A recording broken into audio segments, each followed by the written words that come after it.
So we know everything consists of parts. There's nothing special. I always use IKEA as a great example. You can see it vividly, you know. You get a box with a bunch of screws, a bunch of bits and pieces, and you can't see a table there, but you get the instructions, and you know if you follow the instructions, you end up with a table. So it's a really good example of dependent arising. A table exists in dependence upon its parts. Now, think of us as like a package, and you come in your box from IKEA.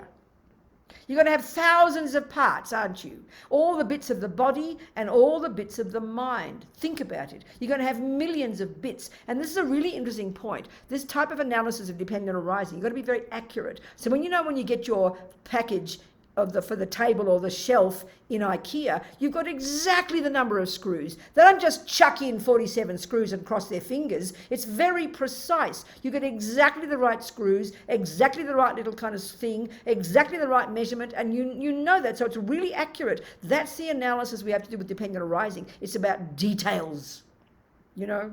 This is, as Laming says, dependent arising is the king of logics to prove emptiness. So the mind you need to use to prove emptiness isn't just some spaced out hippy-trippy mind. You've got to have a clear, precise logical analysis of details. Dependent arising is the details. So a box comes, you know, and let's pretend there's you in there.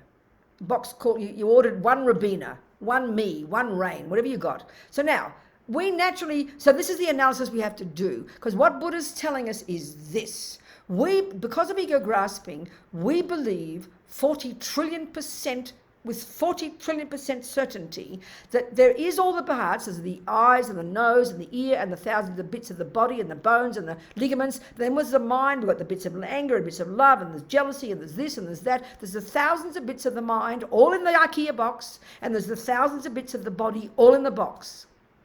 And we know that we're going to pull them out and we're going to construct a me. Well, we believe with complete certainty that there's a very special part that you probably have to put in at the end, a very special part without which you wouldn't be me, and that part is called me.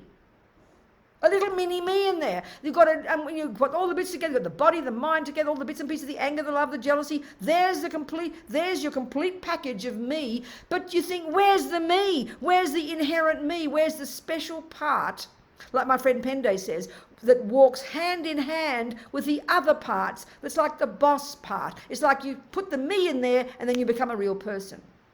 Buddha says, don't be ridiculous. You don't need one of those bits. There's no such thing as a separate me. There's no such thing as a me that's independent and separate from the parts. The parts do fine being me.